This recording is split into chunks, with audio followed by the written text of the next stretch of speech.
ठावे संतांनी बरवे झाले शरण गेलो उगविलो संकटी आणि लाही रूपाबळे करुणी कळे हरिदासी बरवे झाले शरण गेलो उगविलो संकटी तुका म्हणे समागमे नाचू प्रेमे लागलो बरवे झाले शरण गेलो उगविलो संकटी यौत प्रवेश ममवाचमिकां प्रसुप्तां संजीव यज्ञ शक्तिधर स्वधाम्नां अन्यावशहस्त चरण श्रवणत्वगादि प्राणान्नमो भगवते पुरुषाय तुभ्यं सर्वमंगल मांगल्ये शिवे सर्वार्थ साधिके शरण्ये त्र्यंबके गौरी नारायणे नमस्तुते समचरण सर्वजन सागर लीलावदाभं जगाननिहित पाणी मंडला मंडलानां तरुण तुलसी माला कंधरं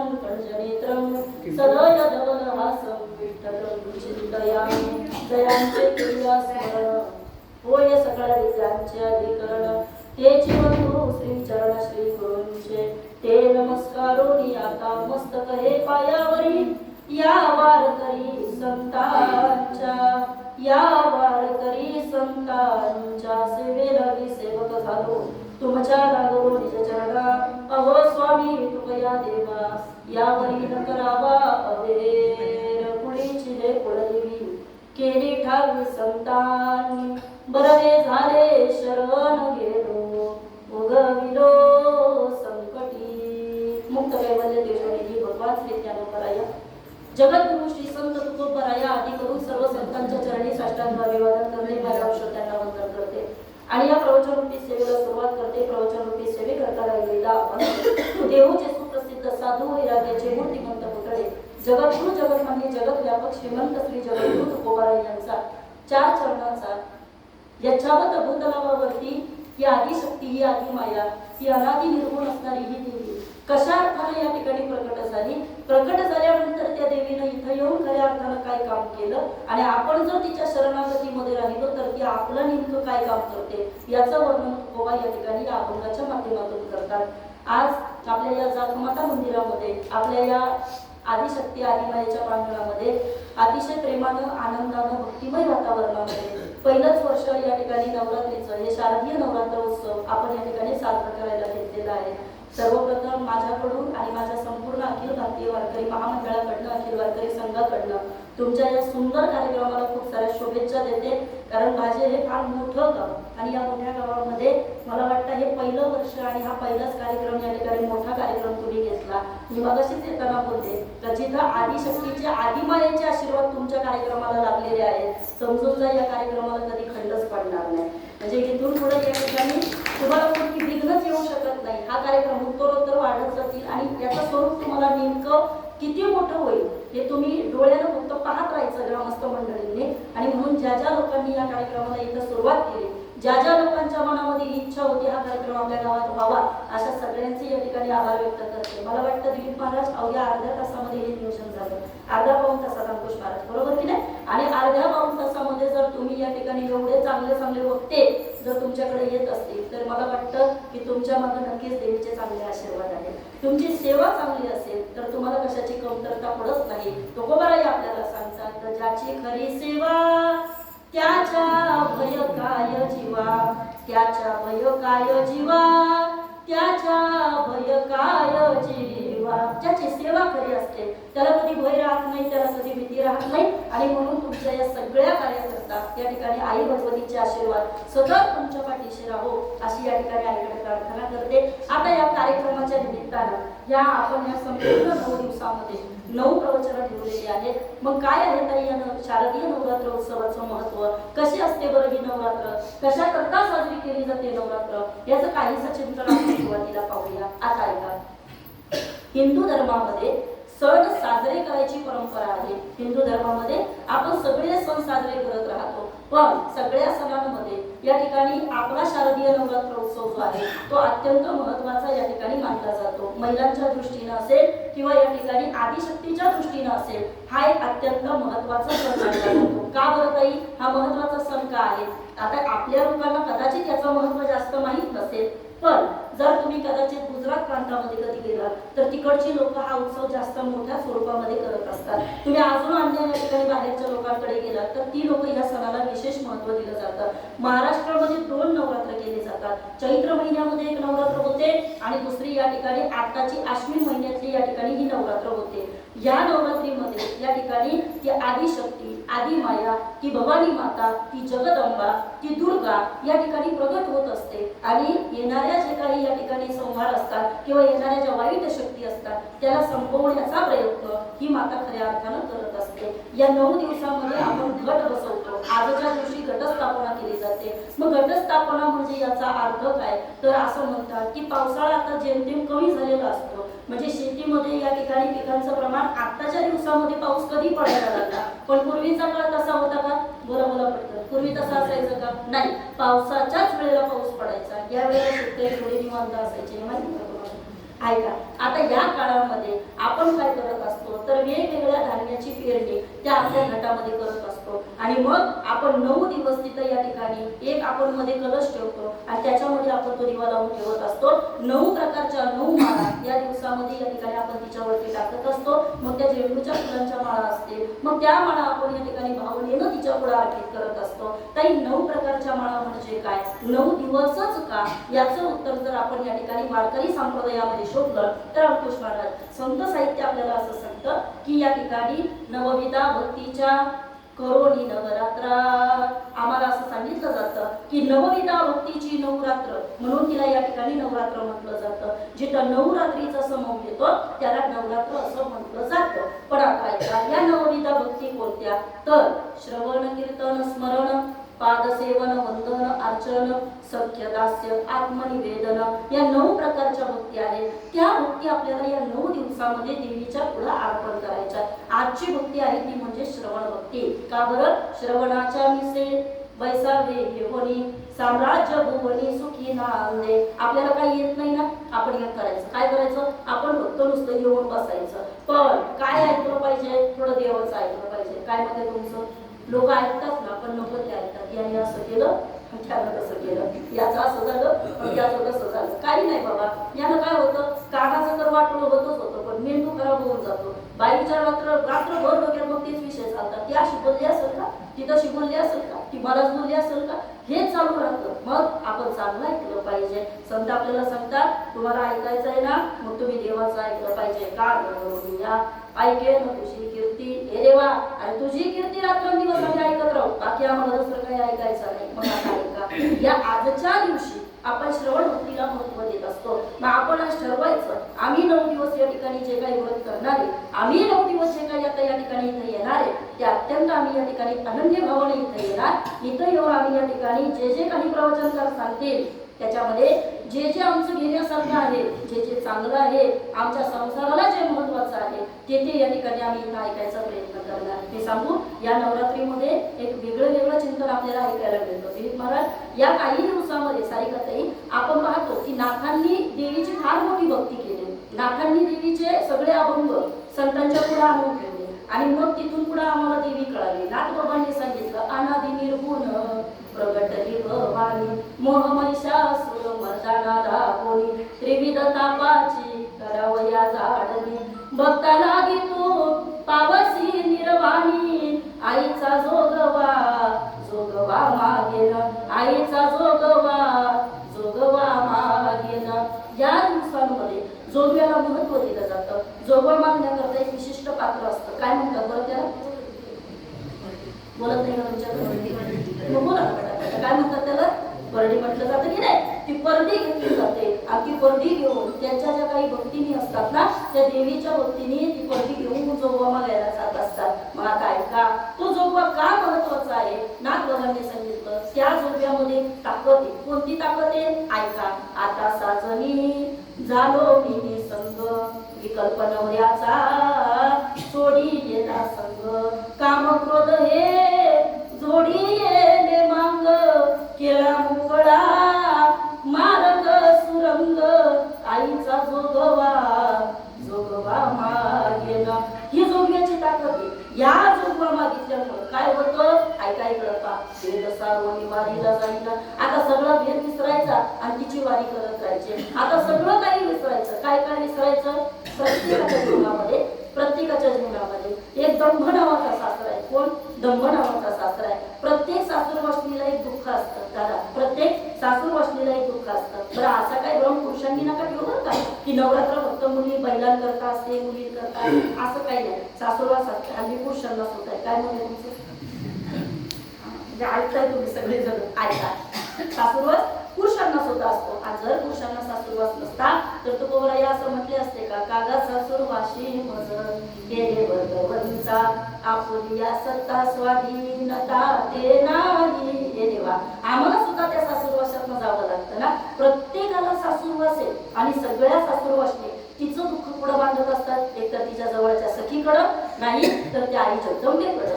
आज सगळ्या जणी तिची आराधना करतात. आज सगळे पुरुष तिची आराधना करतात. का बरं? की आपलं दुःख ऐकते ना, म्हणून आपण तिची आराधना करायची. आज तुकोबा तिची आराधना करतात, आज नाथ बाबा तिची आराधना करतात. काही असू दे, कोणतंही दुःख असू दे. नाथांनी तर काही असे शब्द वापरले या देवी करता. नाथ बाबा म्हटले एक सासूरवाशीने तिला इतकं दुःख झालं, इतकं दुःख झालं म्हणजे जीव द्यायलाच निघाली. कुठं? म्हणजे तुम्ही फक्त ऐका बरं का, ऐका. जीव द्यायलाच निघाली. मग तिची मैत्रीण तिला वाटेमध्ये भेटली. म्हटली काय ग, काय झालं? ती म्हणली आपलं काय सांगायचं, घरी सासऱ्याचा जाच मधाबाई, जाच मधाबाई. सासू माझी भांडखोर, मजन पाहे बरी, मजन पाहे बरी. पतीला गे राग येतो, जीव माझा राहीना. पतीला गे राग येतो, जीव माझा राहीना. घरी सासऱ्याचा जाच मधाबाई. तिनं सांगितलं ग किती काम कर, पण या ठिकाणी सासरा कधी कौतुकच करत नाही. तुमच्याकडे कसं आहे? ऐका, किती काम कर म्हणे, सासरा कधी कौतुक करत नाही. किती चांगलं बघा, सासू कधी चांगलं म्हणत नाही. किती करा नंदीच्या पुढे पुढं, पण म्हणे ती पण चांगलं कधी बोलत नाही. बर जाऊ बाई तर म्हणे चुका काढायला नुसती तयारच राहते. बास म्हणते उबगले सासरी आता मला माहेरासी न्यावो. सोडा एवढा जाच तुमच्या पाया पडते हो. उबगले सासरी आता मला माहेरासी न्यावो. मुक्ताबाई सांगते. मुक्ताबाईची या ठिकाणी हा अभंगवाणी मुक्ताबाई म्हणतात बस आता या ठिकाणी संसाराचा कंटाळा आला, आता या ठिकाणी संसाराचं दुःखच नकोसं वाटतंय. आणि मग ती सासूरवाशी निघाली. कुठं? ती सगळं नाही नाही जीव द्यायला हो. तुम्हाला माहेर नाही जवळचं दिसतंय. ऐका, जीव देण्याकरता निघाली बरं का, मागे निघाली. आणि मग जीव देण्याकरता वाटेमध्ये तिला एक बाई भेटली. ती म्हणे काय तर कुठं चालली? काही नाही म्हटली, असं असं घडलं बाई, किती करा संसारामध्ये काहीच नाही म्हटले. पण म्हटले बस आता ठरवलं काय, आता इथं राहायचं नाही, आता जीव द्यायचा. आणि मग मैत्रिणी थोडी चांगली होती. तशाही मैत्रिणी थोड्या चांगल्याच असल्या पाहिजे. आम्ही काय काय मैत्रिणी पाहतो बाबा इतक्या डेंजर असतात त्या. एकीला विचारून काय करत असं तास तिच्यावर गप्पा मारते. काय नेमकं एवढं तिच्यामध्ये? तिला सांगितलं काही नाही बाई, मन मोकळं करायला जाऊन बसते. तिला सांगितलं बाई तूच मन मोकळं करायला जाते, पण ती मोकळ्या मनानं जगाला सांगत बसते. नाही कळलं तुम्हाला? आपलं दुःख का कहना उसी से जो ना करे किसी से और मांगो उसी से जो देता है खुशी से. त्याच्याकडे मागितलं पाहिजे ज्याला आनंदानं दिलं पाहिजे, आणि त्याला सांगितलं पाहिजे ज्यानं तुमचं ऐकलं पाहिजे, त्यानं तुमचं म्हणणं हृदयामध्ये ठेवलं पाहिजे. त्याने इतर ठिकाणी जाऊन लोक, मी सांगेल तुम्हाला, लोक आपलं दुःख रडत रडत ऐकतात दादा, पण हसत हसत जाऊन जगाला त्याचा बाजार करून सांगतात. मग काय उपयोग आहे अशा लोकांचा? अशा लोकांचा उपयोग नाही. आता ती मैत्रिणी ना ती फार चांगली होती. तिनं सांगितलं बाई हे बघ असा येडावाकडा विचार करायचा नाही, आणि इथं मृत्यू लोकांमध्ये परत परत थोडी आपल्याला यायचंय, त्यापेक्षा इथं यायचं, इथंच आपली सोडवणूक करायची. आपल्याला तिकडं नाही जमत ना, तू एक काम कर असं म्हणतात. गावामध्ये आमच्या एक देवी आहे आणि ती देवी म्हणे नवसाला पावणारी. आपण तिच्याकडे जाऊ आणि तिच्याकडे जाऊन तू नवस बोलली का तुझं दुःख ती देवी हलकं करेल. आता गेली ना बाबा देवीकडं, देवीला या ठिकाणी नवस बोलायला सुरुवात केली. नाकांच्या भाषेत सांगू का जरा? नाकांच्या भाषेत बोलू का? ऐका, नाक बाबा म्हणतात बाईनं जाता जाता या ठिकाणी ठरवलं होतं काय काय मागायचं, कुणा करता मागायचं. आणि रामकृष्णाला सगळं देवीकडे गेल्यानंतर सांगायला लागले. तिनं सांगितलं सत्वर पावगे मला भवानी आई रोडगा वाहिन तुला. सत्वर पावगे मला भवानी आई रोडगा वाहिन तुला.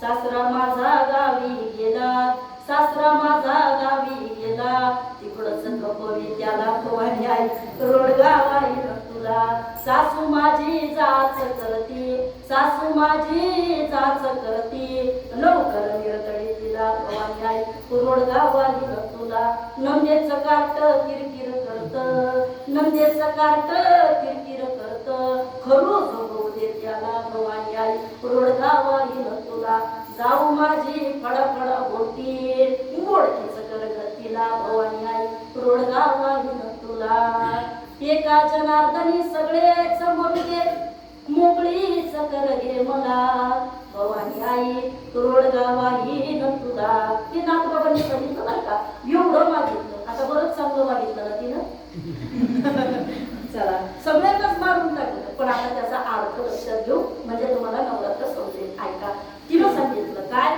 की माझा सासरा गेला आणि तिकडचा खपवी त्याला मग सासरा कोणी दादा तर दंभ नावाचा सासरा आहे त्याला या ठिकाणी काय करायचंय आपल्याला त्या दंभ नावाच्या सासऱ्याला काय करायचंय खपवायचंय त्याला मारून टाकायचंय कारण दंभ भक्ती संप्रदायामध्ये चालत नाही दादा दंभ करू भक्ती सोंगादा उजना अंतरी भावना वेगळीचे तुम्ही बाह्यांकडे किती सुंदर आहे हे जग पाहत असेल पण तुमचं मन बोला बोला पडतं हा ते मात्र या ठिकाणी देव पाहत असतो की नाही ते मात्र या ठिकाणी आपली देवी पाहत असते आणि मग ती आपल्या अंतरंगाची परीक्षा घेते ती आपला अंतःकरण ओळखण्याचा प्रयत्न करत असते मी सांगेल तुम्हाला पहा 9 दिवस उपवास करायचे आणि या 9 दिवसामध्ये जर आपल्याविषयी किंवा आपल्याला एखाद्या विषयी जर काहीतरी वाईटच बोलावं लागत असेल तर मग ती भक्ती चांगली का नाही या 9 दिवस आपण उपवास करतोय पण जर सून सासूची घराणी सोडत नसेल सासू सुनेची घराणी सोडत नसेल घरातले वादविवाद संपत नसतील घरामध्ये एकमेकांचा द्वेष संपत नसेल मग त्या उपवासाला म्हणतोय का बोला पटकन भाजेकर नाही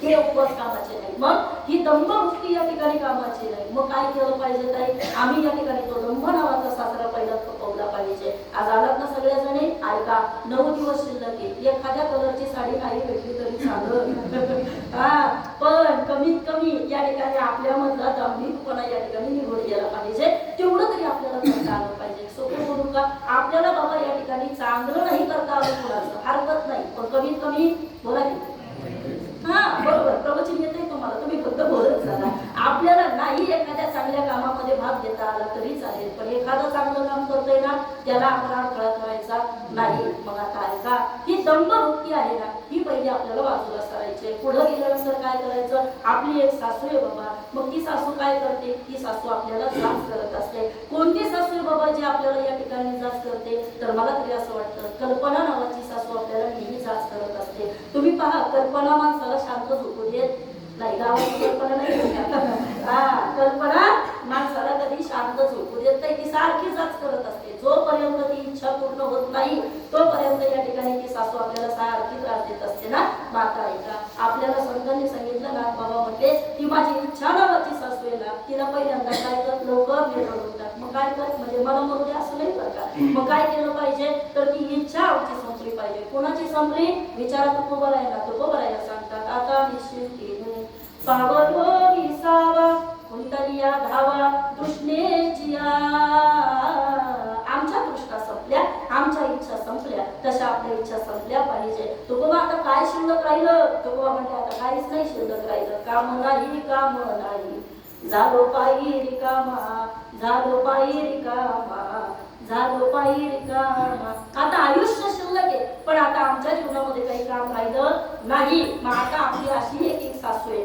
तिला आपल्याला या ठिकाणी संपवायचंय ऐकायला तुम्ही सगळ्याजणी ऐका आता बाबा या ठिकाणी आम्हाला सासरा कळाला सासू कळालं पण आता पुढे गेल्यानंतर एक ननंद आहे मग त्या नंदेचं कार्ट आहे ननंद म्हणजे माया आणि तिचं कार्ट म्हणजे कोण या ठिकाणी आपल्या भोवती येणाऱ्या ज्या काही आजूबाजूच्या ज्या घटना आहेत ना ऐका आता या घटना काय करत असतात आपल्याला कायम दुःख देण्याचं काम करत असतात आणि म्हणून आपल्याला नाथबाबांनी सांगितलं काय कर अरे खरू जो होऊ दे त्याला ते संपलं पाहिजे काय झालं पाहिजे हे नकोय आपल्याला बाबा याचं त्याला त्याचं याला याची टोपी त्याच्या डोक्यात त्याची टोपी त्याच्या डोक्यात संध्याकाळी सगळ्यांच्या टोप्या आपल्या डोक्यात हा म्हणताय तुम्ही तर चला हे नकोय ना आपल्याला आणि म्हणून नाथबाबा म्हणतात काय अरे हे नंदेचं कार्ट किरकिर करतं काय होऊ दे खरूच होऊ दे त्याला चला आम्हाला कळालं आता आमची एक जाव आहे बाबा ती फार बडबड करत राहते मग ती जाव कोणती तर आता ऐका बाबा ही बडबड बडबड बडबड बडबड करणारी एक जाऊबाई आहे ना मग ती बडबड बडबड करणारी कोण आहे तर ती आमची कुबुद्धी आहे कोणती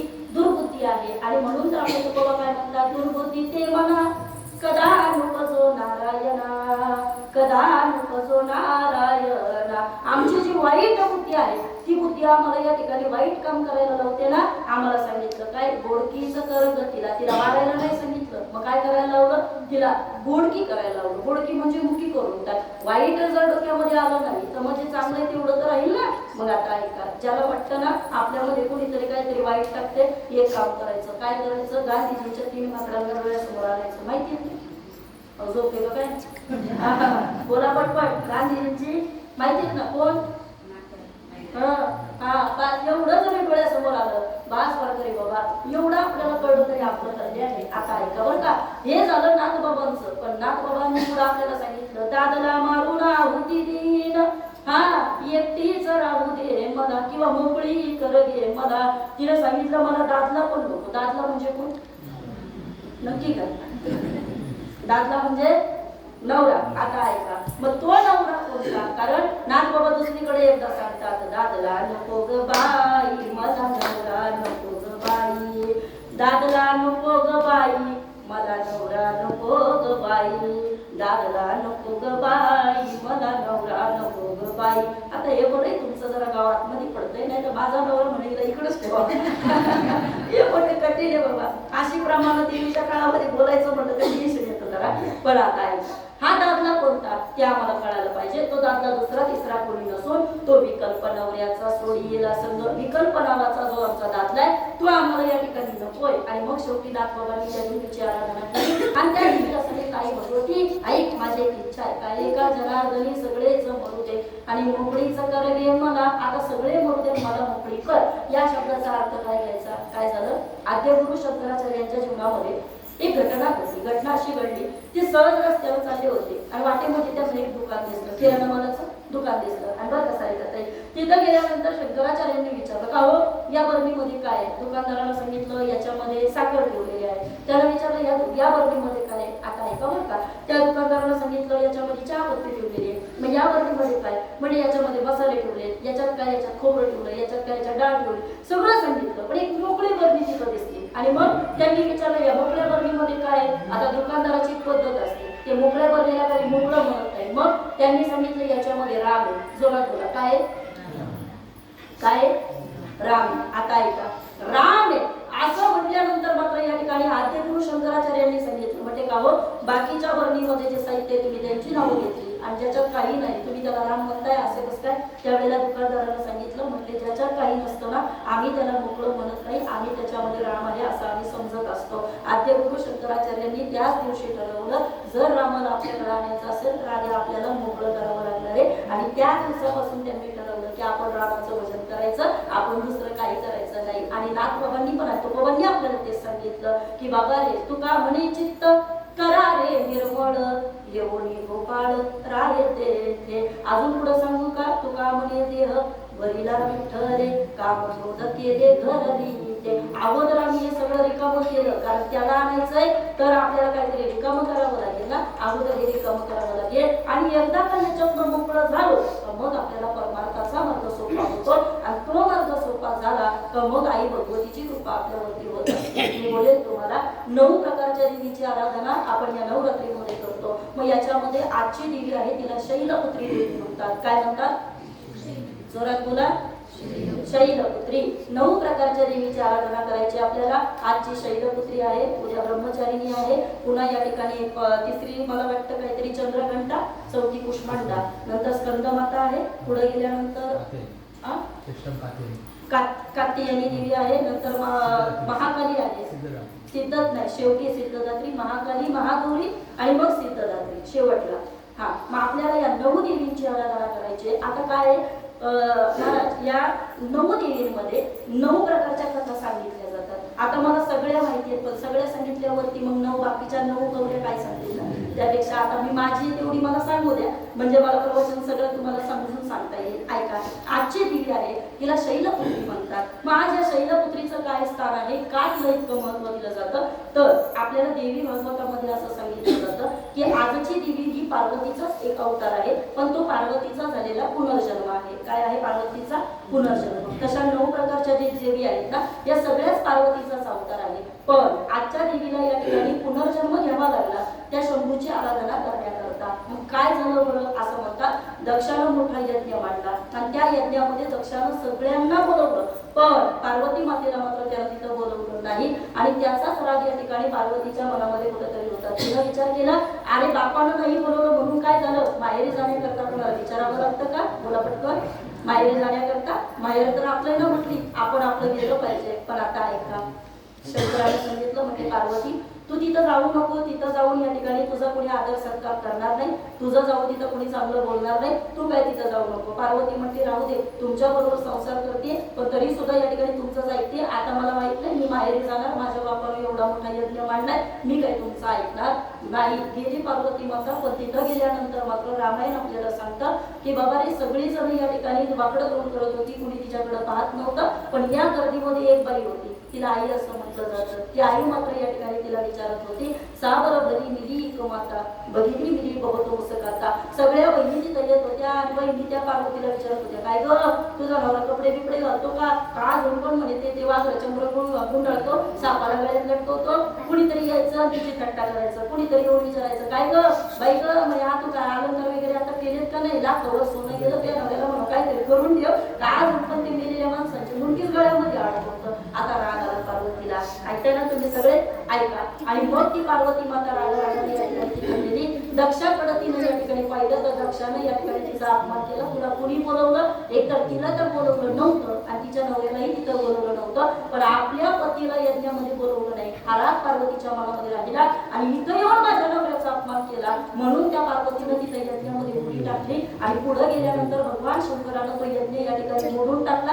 पण आता ऐका, ही सती गेली, त्याचा परिणाम काय झाला तर तिला मात्र या ठिकाणी तोच पती हवा होता, म्हणून पुढच्या जन्मामध्ये ती हिमालयाची मुलगी झाली. आणि त्याचा परिणाम जन्माधारी महाशक्तिशाली लेख लाडकी हिमालयाची, हो लेख लाडकी हिमालयाची. शंभूसाठी अंबा बसली तपाला, सुध नाही देहाची. शंभूसाठी अंबा बसली तपाला, सुध नाही देहाची. अशी तप करायला बसली म्हणे ती आंबा.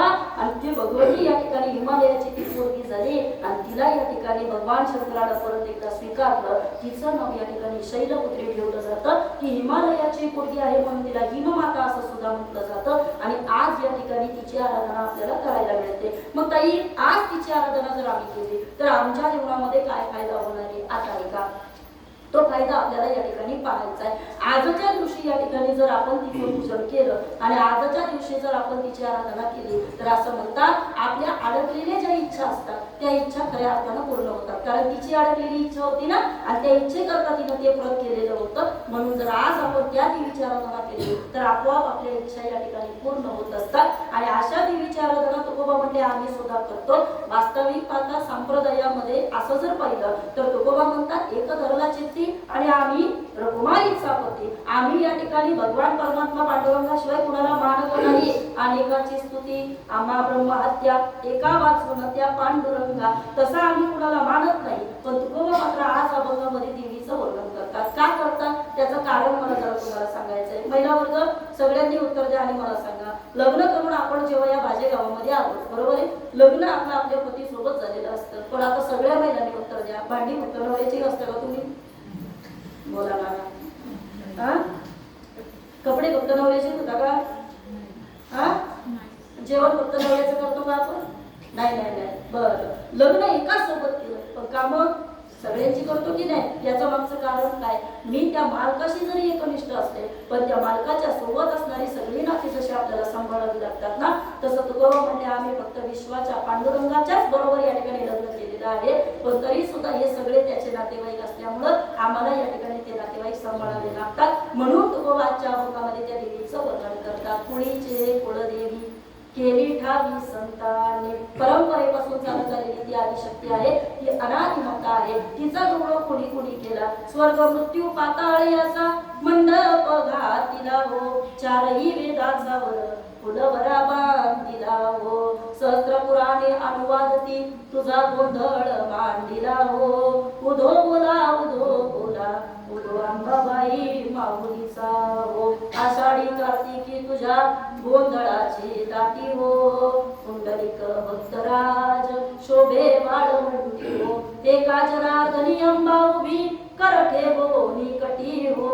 एकमेव अंबा आहे बरं का पंढरपूर मध्ये कधी करकटेवरती ठेवून उभी आहे. कशा करता तर आपल्या भक्ता करता. आणि म्हणून आपण या ठिकाणी तिचा गोंधळ मांडायचं काम करत असतो. सगळे भक्त आपापल्या पद्धतीनं देवीची आराधना करतात. कुणी बाबा या ठिकाणी येडू महिला मानणारा असं, कुणी लखाबाईला मानणारा असं. बरोबर आहे. देवीचे काही एक अवतार आहेत का महिला वर्ग? नाही ना, नाही. तिचे अनंत अवतार आहेत आणि मग वेगवेगळे या ठिकाणी भक्त आहेत तिचे, ते तिची आराधना करत असतात. तर संत आपल्याला सांगतात सततम कीर्तयन्तो मां यतंतच्च जगता नमस्तस्यन्तमा भक्त्या नित्ययुक्ता उपासते. तुम्ही आराधना कोणत्याही देवीची करा, त्याबद्दल काही नाही, पण तिची आराधना करताना मात्र तिची विटंबना आपल्याकडनं होता कामा नये. तिची आराधना करत असताना आपल्याला कोणते दोष लागू नये. आणि तिची आराधना करत असताना या ठिकाणी ही आदिदैवी आहे. भगवतीमध्ये सुद्धा दोन प्रकार केले जातात अंकुश महाराज. एक सौम्य प्रकार आहे आणि एक तिचा रुद्र अवतार आहे.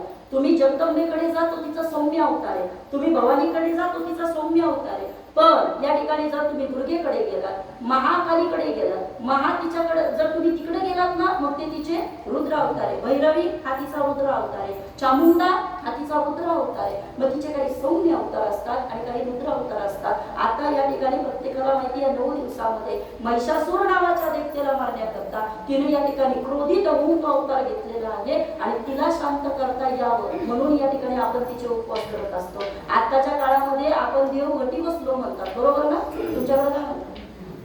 म्हणा की देवघटी बसते. याचा अर्थ काय? आता देवांची शक्ती काम करत नाही बाबा. आता या ठिकाणी वाईट शक्ती या ठिकाणी बाहेर चालू असतात आणि मग आताच्या दिवसांमध्ये आपल्याला जपून राहावं लागतं. म्हणून व्रत सांगितलं देवीचं. 9 दिवसाचे उपवास केले पाहिजे. 9 प्रकारच्या माळा तिच्यावर अर्पण केल्या पाहिजे. शास्त्र सांगतं या 9 दिवसामध्ये कुणी मांसाहार करू नये, कुणी मद्यपान करू नये. आणि म्हणून या ठिकाणी असं जर व्रत आपल्याकडनं घडलं तर ती देवी आपल्यावरती प्रसन्न होत असते. भगवान प्रभू रामचंद्रांनी हे व्रत केलेलं होतं. कशा करता? रावणाला मारण्याकरता. आणि म्हणून आजही प्रथा आहे की आपण दसऱ्याला काय करतो? बोला ना हो. रावणाला मारून टाकतो, बरोबर ना? पण मला तरी वाटतं त्या काळातला तो रावण तो एकच मेलाय बाबा. पण आता खरे रावण आपल्याला या ठिकाणी मारायचे. कोणते खरे रावण आहे? जे या ठिकाणी रस्त्यानं चालताना एखाद्या स्त्रीकडे वाईट भूमिकेनं पाहत असतील तो रावण आपल्याला मारायचा आहे. मी बोलेल तुम्हाला, पहा, नवदुर्गा करत असताना, या नवदुर्गा मातेची उपासना करत असताना जर एखादा पुरुष जर एखाद्या स्त्रीवरती अन्याय करत असेल, बलात्कारासारख्या घटना घडत असतील, एखादे वाईट या ठिकाणी विचार जर आपल्याकडे या ठिकाणी येत असतील तर मला वाटतं तो रावण आपल्या मनात संपणं अत्यंत गरजेचं आहे. ती खरी नवरात्र, ती खरी नवरात्र बरं का. आपल्यामध्ये चांगले विचार येणं. आपण एखाद्या स्त्रीकडे पाहताना एखादी स्त्री आपल्याला पाताळ घातलेली, एखादी स्त्री लुगड्यामध्ये दिसते, तिच्यामध्ये आपल्याला आई दिसली पाहिजे. एखादी सहावारी साडी दिसली, आपल्याला तिच्यात बहीण दिसली पाहिजे. एखादी साधी ड्रेस मध्ये दिसली, आपल्याला तिच्यामध्ये मुलगी दिसली पाहिजे. ज्या वेळेला या भावना आपल्या जागृत होतील त्यावेळेला आई भवानी आपल्यावरती भरभरून आशीर्वाद देतील. तो बाबा म्हटले आम्ही तिची आराधना करतो, तुम्ही सुद्धा करा. ती आदिशक्ती आहे, ती आदिमाया आहे,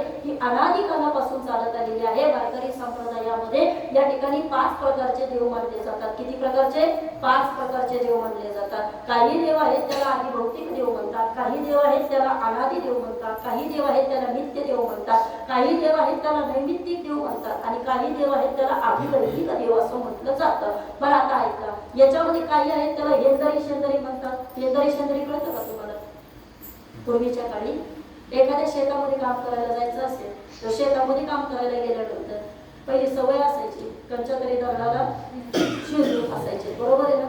पण आता शेंदराला हात मारला तर मग कुठं बसायचा? बाजूच्या दगडाला, बरोबर? पुढच्या पिढीला माहीत नसायचं. त्यांना वाटायचं ही प्रथा आहे. ते उठायचं, पहिल्या दगडाला फासायचं, दुसऱ्या दगडाला त्याला वाटायचं याला लावायचंय का काय, त्याला लावायचं, हात पुढं पुसायचा तिसऱ्या दगडाला. आता किती दिवस चालून ठेवायचे? ऐका, असे करता करता हे देव तयार झाले. पण संत सांगतात हेंदरी शेंदरी दैवत कोणी नको जिथे होते घेत. त्या देवांचा आपल्याला काही उपयोग होत नाही. चला पुढं, काही देव आपण निमित्तानं बसवत असतो बरोबर, त्या देवांचा सुद्धा आपल्याला काही जास्त उपयोग होत नाही. पण हिच्या बाबतीमध्ये सांगायचं झालं तर अनादी अंबिका भगवती, तिला अनादी देव असं म्हटलं जातं. म्हणजेच काय, जिचा अंत नाही, जिचा आपल्याला सुरुवात माहित नाही, अशी असते तिला अनादी म्हणतात. आणि असे दोनच देव आहेत वारकरी बाबा, किती, दोन. पहिली आहे ती म्हणजे ही आदिशक्त आदिमाई, आणि दुसरी आहे ते म्हणजे आमच्या पंढरपूरचं दैवत. जेव्हा कोठेच नव्हते काही, चंद्र सूर्य तारा नाही, अवघे शून्याची होते पायी, कानोबा ते रे ते ऐका. ते आधीपासून चालत आलेलं आहे, म्हणून आपण त्याला अनादी म्हणतो. आणि ही अनादी निर्गुण प्रगटली भवानी, म्हणून आपण तिला अनादी असं म्हणतो. आता कळलं तर आम्हाला ती अनादी आहे. आणि म्हणून तुकोबरा या म्हणते जे आधीपासून चालत आले ना, म्हणून ती परंपरेनं चालत आली. म्हणून पुढीची हे कुळदेवी केली ठावी संतांनी, आम्ही तिला या ठिकाणी स्थापित केलं. आज जाखमाता देवी या ठिकाणी आपल्या गावामध्ये आली. आता तिची काय इच्छा होती आपल्याला माहित नाही बाबा, पण तिनं आपल्या गावामध्ये इथे येणं केलं. कोणती देवी कोणत्या गावामध्ये बाबा अशी जात नाही, त्याच्याकरता त्या भूमीचं तपासावं लागतं. काय असावं लागतं, तपासावं लागतं. मी सांगेल तुम्हाला, तुम्ही देव कोणताही बसवू शकता, देव कोणताही बसवू शकता, पण देवी तुम्हाला मनानं बसवताच येत नाही. मी सांगेल, तुम्ही असं कधी पाहिले का एखाद्याच्या मनात आलं त्यानं देवी बसवली गावामध्ये, चालत नाही. भगवान शंकराचं पहिलं अधिष्ठान तिथं असावं लागतं, तर तुम्ही शंकराला बसवू शकता. आणि दोन, तुम्ही भैरवला कसा अधिष्ठान पाहते तिथं गावामध्येच असावं लागतं, तुम्ही त्याला बसवू शकत नाही. आणि नंबर 3, देवीचा अधिष्ठान त्या गावात असावं लागतं, तुम्ही त्या देवीला बसवू शकत नाही. मनानं कोणतीच देवी आपल्या गावात येत नाही, देवीच्या येण्यानं मग गावाचं नाव होत असतं. आज मी सांगेल तुम्हाला, आज या देवीनं आपल्या मनानं ठरवलं या गावामध्ये यायचं, आपलं इथं वास्तव्य करायचं. चला, 4 लोकांनी पुढाकार घेतला आणि एवढा सुंदर देवीचं मंदिर उभं झालं. आता पुन्हा देवीनं आपल्याला या ठिकाणी बुद्धी दिली. आता हा सप्ताह इथं चालू झाला. ते कोण करून घेतं, बोला बरं पटकन. हे सगळं तिचं ती करून घेत असते. ही तिची इच्छा आहे, तिच्या दारामध्ये इथं झालं पाहिजे, तिच्या दारामध्ये इथं भजन कीर्तन झालं पाहिजे, इथं टाळ वाजले पाहिजे. आणि म्हणून तिने हे सगळं आपल्याला सांगितलं. कारण व्रतामध्ये एक नियमाचा सुद्धा सांगितलाय, जर तुम्ही या ठिकाणी 9 दिवस नियम करताय ना, तर त्या 9 दिवसामध्ये तुम्हाला तिच्या पुढे 4 पावलं नाचावं लागतं. काय करावं लागतं, बोला बोला, 4 पावलं नाचावं लागतं. आणि म्हणून हिंदू धर्मामध्ये त्याला गरबा लावलं जातं. काय ना, गरबा. तिच्या पुढे गरबा का खेळला जातो, कारण तो तिला आवडतो. डीजे नाही आवडत तिला, डीजे नाही, मग तिला तो गरबा आवडत असतो. मी सांगेल तुम्हाला, आपण बाकीचं काही वाजवतो बाबा देवादिकांच्या नावाखाली, पण ते तिला चालत नाही. तिला आवडणारी एक गोष्ट आहे, कोणती, तर तिला आवडणारं ते तिचं नृत्य, तिला आवडणारं या ठिकाणी तिचं ते भजन आहे, ते तिला आवडत असतं. आणि म्हणून तुम्ही पहा, काय ती लोक आनंद घेत असतात. असा आनंद गोकुळामध्ये सुद्धा घेतला. कधी, भगवान श्रीकृष्ण परमात्म्याने सगळ्या गोपिकांसमवेत या ठिकाणी त्या क्रीडा केल्या. आणि त्या क्रीडा करत असताना जसा गरबा या ठिकाणी आई भगवती समोर आपण करतो, तसा आनंद त्या ठिकाणी कृष्ण परमात्म्यानं आपल्या गोपिकांसोबत केला होता. त्या गवळणी सुद्धा काही सामान्य आहेत का, नाही. त्या जाण वेदगर्भीच्या श्रुती, त्या सुद्धा वेदांच्या श्रुती म्हणून ओळखल्या जातात ना, त्या सुद्धा दुर्गेचं स्वरूप म्हणून ओळखल्या जातात ना. अरे, घरातली प्रत्येक मुलगी आज एक दुर्गा आहे, घरातली प्रत्येक या ठिकाणी स्त्री आज घरातल्या लक्ष्मी. आणि मला तरी असं वाटतं, पहिला आदर इकडं झाला पाहिजे महिला वर्ग, बरोबर की नाही, पहिला आदर इकडं झाला पाहिजे, पहिलं पूजन इकडं झालं पाहिजे. या 9 दिवसामध्ये आपण कन्या पूजन करतो. शास्त्र काय सांगतं, आज पहिला दिवस आहे. आजच्या दिवशी 2 वर्षाच्या मुलीला जेवायला घालायचं, उद्या 3 वर्षाच्या, म्हणजे दुसऱ्या दिवशी 3 वर्षाच्या मुलीला, तिसऱ्या दिवशी 4 वर्षाच्या मुलीला, 5व्या दिवशी बोला की 6 वर्षाच्या मुलीला, 6व्या दिवशी, 7व्या दिवशी, 8व्या दिवशी, आणि 9व्या दिवशी, आणि 10व्या दिवशी उपास सोडायचा असतो. थांबा, ऐकायचं गप्पा. आणि मग असं म्हणतात बाबा, या 9 गौरींचं आपण पूजन करायचं असतं, त्याला कन्या पूजन असं म्हटलं जातं. हे उपवास आपल्याला या 9 दिवसामध्ये करायचे. अशा पद्धतीने आपल्याला तिची आराधना करायची. मी सांगेल तुम्हाला, पहा, कन्येचं महत्व काय असतं ते आपल्याला उद्या कळणार आहे. ब्रह्मचारी, बरोबर ना, उद्या आपल्याला कळणार आहे. कारण तिनं लग्न केलेलं नाहीये, ती बिना लग्नाची आहे. पण एक कन्या काय करू शकते ते उद्याच्या कथेमध्ये तुम्हाला खऱ्या अर्थानं कळेल. पण कन्येला महत्व आहे बरं का. असं म्हणतात, एक तरी मुलगी पोटी असली पाहिजे. का बरं, कारण ती मुलगी खरं तर जीवाला जीव लावत असते. महिला वर्ग खरं खरं उत्तर काय मला सांगा बरं, खरंच मुलगी जीव लावते का मुलगा जीव लावतो, बोला. तरी तुम्ही तिला म्हणता, नाही बाई ती वर जाईल ते दुसऱ्याचं घर येईल, असं काय ना परक्याचं जन्म म्हणायचं बाबा तिला. काळ बरा आलाय आता, पण मुलीच खऱ्या अर्थाने जीव लावत असतात. मुली या ठिकाणी आपल्यावरती प्रेम करत असतात का? कारण ती सुद्धा एक शक्ती आहे आणि तिच्यामध्ये सुद्धा कुठेतरी ती नवदुर्गा विस्तारित आहे आणि म्हणून आपण तिची सेवा केली पाहिजे. घरातल्या सुनेचा आदर झाला पाहिजे. हे काम कोणाचं? सासऱ्याचं काम आहे. त्यानं त्या सुनेला जपलंच पाहिजे. आमच्याकडे एक सासरा होता बाबा, तो इतका या ठिकाणी शिस्तबद्ध सासरा होता, तर त्याच्या घरामध्ये या ठिकाणी तो बोलत ना तसंच पान घालायचं. नाही कळलं तुम्हाला? हा, तो बोलत ना तसंच घरामध्ये सगळं चालायचं. पण दादा त्याची एक पद्धत होती. कोणती पद्धत होती माहिती का? राजा बोले दर आहे, अशी त्याची पद्धत होती. पण आता असं म्हणतात एक दिवशी काय झालं, गडबड झाली जरा आणि सुनेनं बाबा या ठिकाणी तिला मैत्रीण भेटायला गेले ना, म्हणून तिने या ठिकाणी लगबगीनं स्वयंपाक केला. पण आपल्याकडे एक पद्धत असते अशी महिला वर्ग, की आपण भाजीमध्ये मीठ सगळ्यात शेवटी घालतो, बरोबर ना? भाजी शिजून द्यायची, नंतर शेवटला मीठ घालायचं. तुमच्याकडे कसं फोडणी नसतं नाही ना? ऐका, मीठ सगळ्यात शेवटी घालत असतो. तिला गडबड होती मैत्रिणीला भेटायला जायची. तिने आपल्या सासूला सांगितलं, म्हटली सासूबाई जरा तुम्ही, मी जाते फक्त भाजीमध्ये तेवढं मीठ घालता का? सासूबाईला राग आला. सासूबाई म्हणली मला काम सांगते का? हा, जा म्हणली तुझं तू घालून जा, तुला काय करायचंय ते कर. ती म्हणली जाऊ दे, सासू ऐकत नाही. गेली बाबा या ठिकाणी जावकडं, मोठी जाव होती. मोठ्या जावेला सांगितलं, ती मोठी फुगलेली होती. ती नाही म्हटली, ती म्हणली मला नाही जमणार, तुझं तू कर. मग गेली बाबा बारक्या जावेकडं. तिला म्हटले करा की एवढं काम. नाही ना बाबा, कोणीच ऐकलं नाही. शेवटी अजून तिने 5 मिनिटं जाऊन दिले. जाता जाता तिने मीठ घातलं भाजीमध्ये, झाकण ठेवलं आणि बिचारी निघून गेली. आता दया आली सासूला. सासूबाई म्हटली बाई काय काम सांगितलं मला, तर मीठ घालायला भाजीमध्ये. जाऊ दे बाई म्हटली, मला तरी कधी काय कुठलं काम असतं. गेली ना बाबा तिकडे, गेली तर गेली. हा, परत तिनं तिचं मीठ टाकलं. आता ऐका, परत या ठिकाणी थोरल्या जावेला आठवण. ती म्हटली बाई तिची कामं ती करत असते, काय काम सांगितलं फक्त मीठ घालायला भाजीमध्ये. ती गेली, तिनंही मीठ टाकलं. आता ऐका, परत या ठिकाणी सगळ्यात शेवटची जाऊ बाईला आणि तिला वाटतं काय मोठं काम, फक्त मीठ टाकायचं होतं भाजीमध्ये. विचार करायचा ना जरा, चाकून बघायचं कसला विचार नाही काय नाही. तिनंही मीठ टाकलं. आता किती भाजी सुंदर झाली असेल. ऐका, असं म्हणतात या ठिकाणी तिनं ते मीठ घातलं, एवढी भाजी खारड झाली. पण आता पहिलं जेवण दिलं जातं सासऱ्याला आणि सासरा तसा ताटावरती बसला. सासऱ्याने पाहिलं काहीतरी या ठिकाणी गडबड झाली. भाजीमध्ये कधी एवढं मीठ पडत नाही, आज मीठ पडलं, एवढी गडबड झाली. सासरा म्हटलं जाऊ दे. त्यानं सुनबाईला आवाज दिला. सुनबाईला म्हटलं काय ग दही आहे का ग आपल्याकडं? ती म्हणे आहे ना, जा बरं मला दही घेऊन या. आणि दही आणलं. त्यानं त्या दह्यामध्ये आपली भाजी बुडून बुडून बुडून बुडून खाते. आता ऐका, त्यांचे तिघींचे पण या ठिकाणी मालक तिथं आले. तिघी मालक तिथे जेवायला बसले. प्रत्येकानं पहिला ग्लास उचलला आणि मग त्यांनी विचारलं काय रे आज बाबा जेवले का? हो म्हणते जेवले का. बाबानं भाजी खाली का? नाही म्हणते आज जरा दही मागितलं त्यांनी. म्हणजे आम्हाला दहीच घेऊन दिला. हा, म्हणजे आम्हाला सुद्धा दहीच द्या बाबा. आता ऐका, आता सगळ्या शेवटी या सगळ्या मुली जेवायला बसल्या आणि जेवायला बसल्यानंतर मग एकमेकीच्या तोंडाला पाहायला लागल्या आणि मग तिने सांगितलं, म्हणजे सासूबाई तुम्ही मीठ म्हणजे टाकलं होतं बाई. मग जाऊ बाईला विचारलं तुम्ही, ती म्हणजे मी टाकलं होतं बाई. आणि मग कळालं सगळ्यांनी मीठ टाकलं, भाजी खारड झाली. आता मला सांगा, एवढी भाजी खारड झाली, त्या घरामध्ये वातावरण बिघडलं असतं की नाही? बोला बोला पटकन. पण त्या घरात भांडण झालं नाही, काहीच झालं नाही. फक्त पर्याय निवडला कशाचा? दयाचा. आणि सगळी लोक जेवून गेली. पण त्याच्या मागे पहिलं कारण होतं तो म्हणजे त्या घरातला सासरा. तुम्हाला मान्यच करावं लागेल, सासऱ्यानं बाजू सांभाळली. आपुष महाराज घरामध्ये भांडण झालं नाही, लोक सगळी जेवली.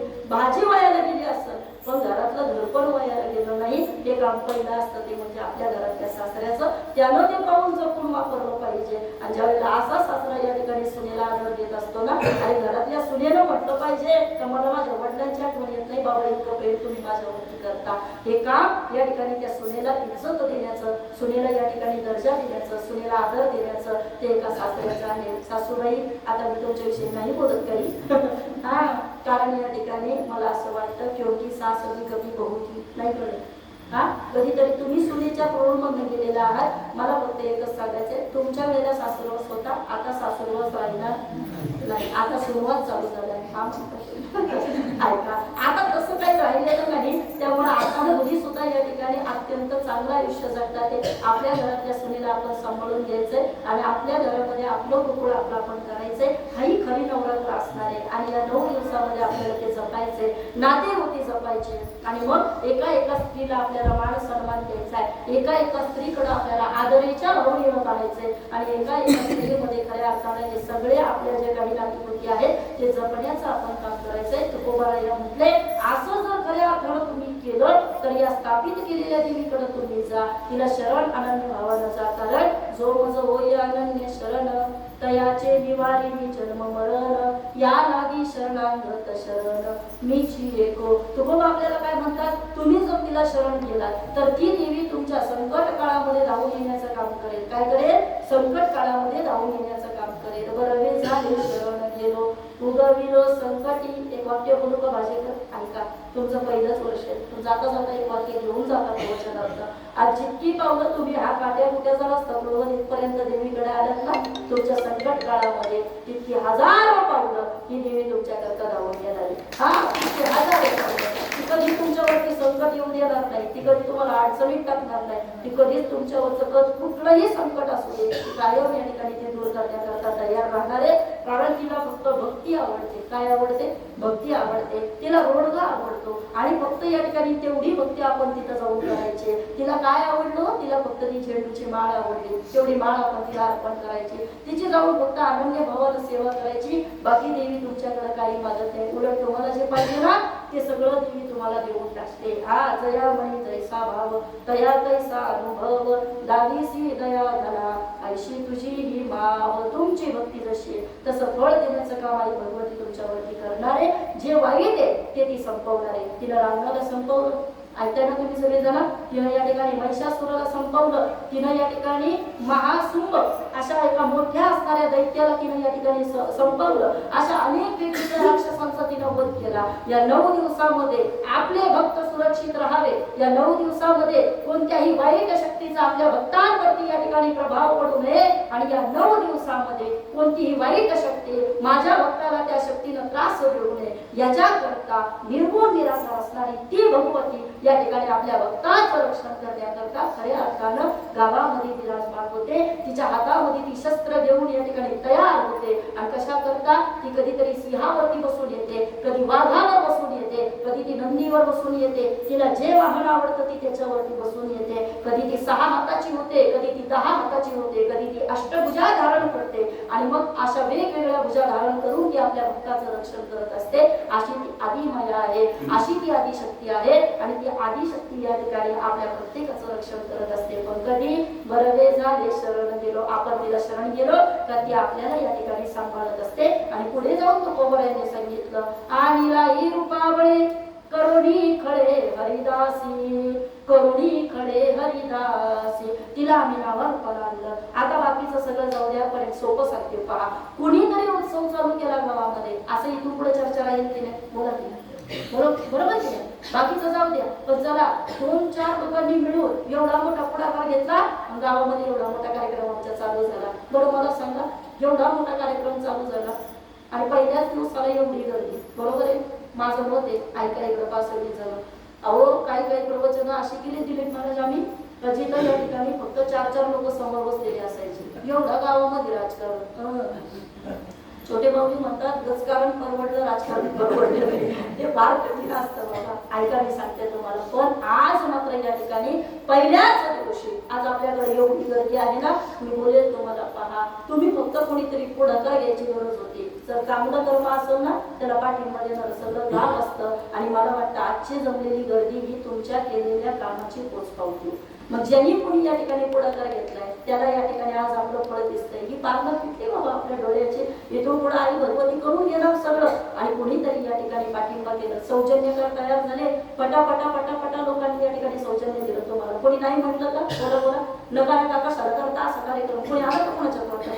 नाही. कारण सगळ्यांना माहिती आहे, आम्ही जर देवाच्या कामाला विरोध केला, आम्ही जर चांगल्या कामाला विरोध केला तर त्याची शिक्षा सुद्धा आम्हाला मिळणार आहे. आणि म्हणून तुका म्हणे सत्य कर्मा भावे साह्य घातलिया भय नरका जाणे. जर चुकीचं काम केलं नरकाला जावं लागतं, आणि चांगलं काम असतं तर देव त्याला पाठिंबा देत असतं. आणि ती आई भगवती या ठिकाणी तुम्हाला कायम आशीर्वाद देणार आहे. तिला आम्ही या ठिकाणी आता नावारूपाला आणलंय, आम्ही तिचं काम हातामध्ये घेतलंय. ती आपल्याला कधीच काही कमी पडू देणार नाही. पण आता आपल्याला एक करायचंय. काय करायचं? आमचे तुकोबा म्हणतात, तुका म्हणे समागमे नाचू प्रेमे लागलो, नाचू प्रेमे लागलो. तिच्या समागमामध्ये आपल्याला आनंद घ्यायचा आहे. तिच्या समागमामध्ये आपल्याला नाचायचं आहे, तिच्या समागमामध्ये आपल्याला तिथं या ठिकाणी आम्हाला तिथं भजन झालं पाहिजे, टाळ झाले पाहिजे, तिथं काहीतरी या ठिकाणी नृत्य झालं पाहिजे, असं काम आपल्याला या ठिकाणी करायचं आहे. आणि असं काम करून या ठिकाणी आपल्याला त्या देवीचे आशीर्वाद प्राप्त करायचे आहे. मग कसं भजन झालं पाहिजे, तर आता वारकरी यांचं भजन आपल्याला प्रत्येकाला माहिती आहे दादा. ज्ञानोबाच्या गजरामध्ये आपण देवीची आराधना केली पाहिजे,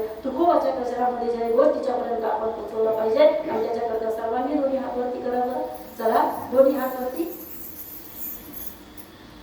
ज्ञानोबा माऊली तुकाराम, ज्ञानोबा माऊली तुकाराम, ज्ञानोबा माऊली तुकाराम, ज्ञानोबा माऊली तुकाराम, ज्ञानोबा माऊली तुकाराम, ज्ञानोबा माऊली तुकाराम, ज्ञानोबा माऊली तुकाराम, ज्ञानोबा माऊली तुकाराम.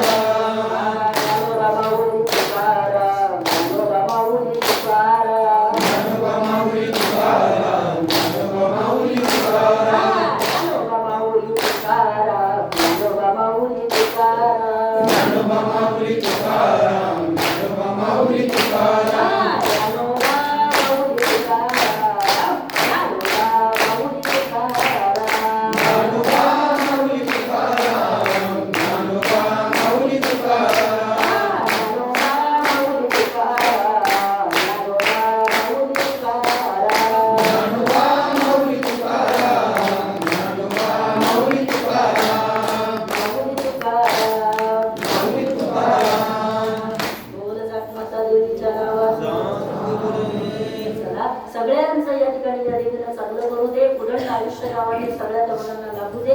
आणि इथून पुढच्या कालखंडामध्ये असे सुंदर सुंदर उपक्रम या देवीच्या प्रांगणामध्ये तुमच्या हस्ते सर्वांच्या घडू दे. प्रत्येकाच्या दारामध्ये सुख समृद्धी ऐश्वर्य याची प्रत्येकाची भरभराट राहू दे. प्रत्येकाच्या मनातले वाईट विचार संपुष्टात येऊ दे. प्रत्येक गावातील सगळी जण या ठिकाणी गुण्या गोविंदाला नंदू दे. उत्तम या ठिकाणी कला असेल, क्रीडा असेल, शिक्षण असेल, अशा प्रत्येक गोष्टी ज्या ज्या प्रत्येकाला पाहिजे त्या सगळ्या गोष्टी या ठिकाणी सर्वांना प्राप्त होऊ दे. अशी आणि भगवतीकडे आपल्या जात माते देवीकडे प्रार्थना करते. आणि ही सेवा या ठिकाणी यांच्या मार्फत खरं तर मला फोन आला सारिका ताईंचा, आपल्या गावच्या या ठिकाणी ग्रामपंचायतीच्या सदस्या आदरणीय आमच्या सारिकाताई पद्मोले, आमच्या असणाऱ्या या ठिकाणी भगिनी, त्यांच्या विनंतीला मान देऊन आज इथे येणं झालं, त्याबद्दल ताईंचे आभार व्यक्त करतो.